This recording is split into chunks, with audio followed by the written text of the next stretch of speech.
2020 has been pretty awful for everybody's mental health. But why is that? My name's John Manning and I run a company called Ellis Mental Health Support.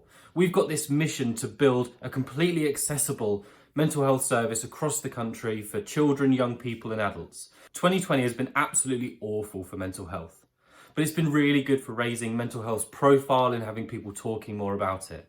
But awareness isn't enough anymore. We need practical solutions. We need steps to take in order to start improving our own mental health and the people around us. So how do we do it? In this video, I want to talk you through two things. One is how mental health is affected by change, and the other thing is around how you might be able to reach out to people effectively if you think that you are beginning to struggle. I have the benefit of not necessarily just working in mental health, but 4 years ago I was diagnosed with bipolar disorder and emotionally unstable personality disorder. So I worked with a clinical psychologist for around 9 months, as well as the psychiatric nurse, to help me understand my mental health, to help me understand my well-being. And that's what I wanted to take some time and share that with you today. Well-being is broken down into 5 particular areas. If we're able to understand how we engage with those areas and what we do to benefit our own well-being, we're able to then structure our lifestyles in a way where we're able to not necessarily just manage our mental health, but we're able to manage conditions that we might have, but we can also prevent conditions from taking hold. Those 5 areas is how we connect with people, it's taking notice of how we feel and the things around us, being present. It's also giving, not necessarily just giving and donating money, but it's giving our time, giving our knowledge to different causes, making sure that we are living for something and we've got a purpose. It's also learning and being open to learning, not necessarily just college or university or learning through our jobs, but it's being open to it, being open to making mistakes and reflecting on what's happened so that we can continually improve. Another huge element of well-being is being active, so making sure that we get physical exercise. It's often quite daunting for some people, but if you actually look at the guidelines of moderate exercise, it's 20 minutes of walking a day. These different things that we do for our well-being in these particular categories often get impacted when we experience change. Change doesn't have to be a big national lockdown, but change could be losing our jobs. It could be going through a breakup. It could be anything within our life, but it has an impact on these areas. Connecting with people can do wonders for our self-confidence. So can learning. Taking notice can help us become more equipped to deal with things like anxiety by keeping us grounded and in the present and not focused on future events. Being active helps to develop an area in our brains called the hippocampus, which is responsible for memory, learning, and emotional regulation. This is through a process called neurogenesis, which we get when we exercise. You've probably noticed before that when you do go through a period of change or you experience something bad within your life, one of these different things starts to drop off. We might stop connecting with people. We might start isolating ourselves. We might not necessarily feel like we've got the energy to have some sort of physical activity within our day. Maybe we're rushing around so much that we fail to take notice on what's going on with us. All of these different things can get replaced by negative behaviours. Here's an example. Think back to the last time that you had a really, really bad day or a really, really stressful week. On your way home, did you crave a salad?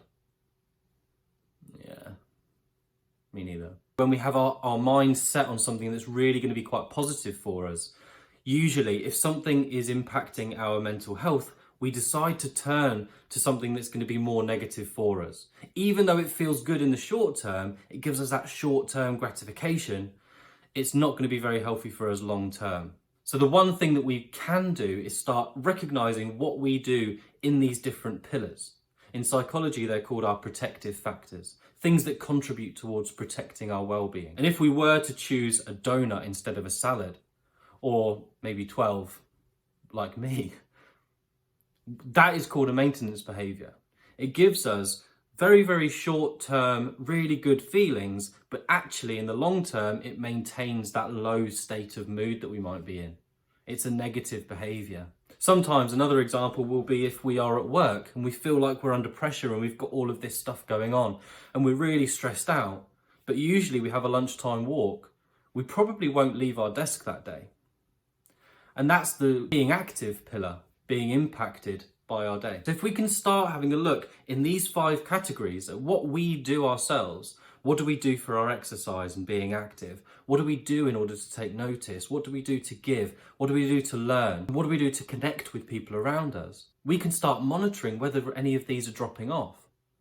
If they are dropping off, then what are we replacing them with? Are we replacing them with really negative behaviours that might have a long-term effect on us and keep us in a rut of negativity? If you think about the symptoms of something like depression, staying in bed, not wanting to get up, not having the energy, feeling lethargic, not talking to anybody, isolating yourselves. That is that longer term impact of those negative behaviours taking hold. If we can identify what those positive behaviours that we engage in are, then we can then communicate that with everybody else around us. If we know that we've got a condition that means that this might reoccur, we can communicate with people around us what those positive behaviours are.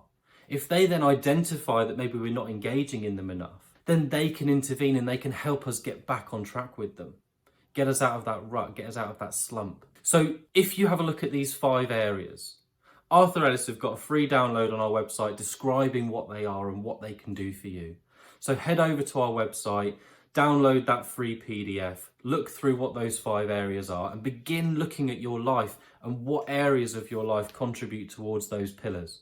You might not have something for every single one, but it's really, really important to make sure that you've got all 5. So think about some new things that you might be able to try.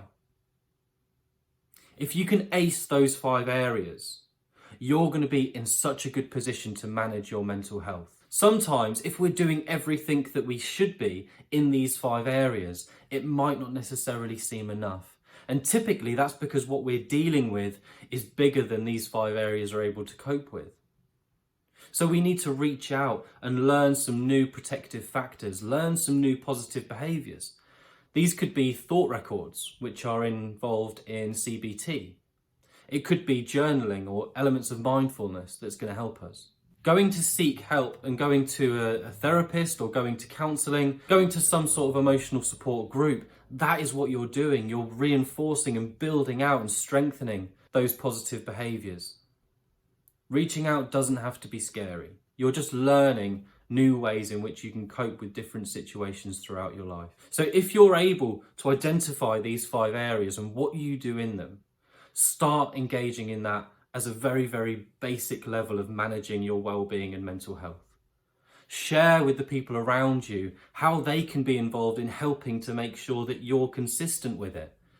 And if something hits you in your life that interrupts them, either change those behaviours and look for other things that are realistic for you to do at that time, or reach out to a therapist, to a counsellor, to gain some more protective factors, gain some more tools and strategies that you can use to cope with that situation.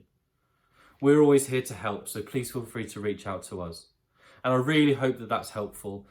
Happy World Mental Health Day.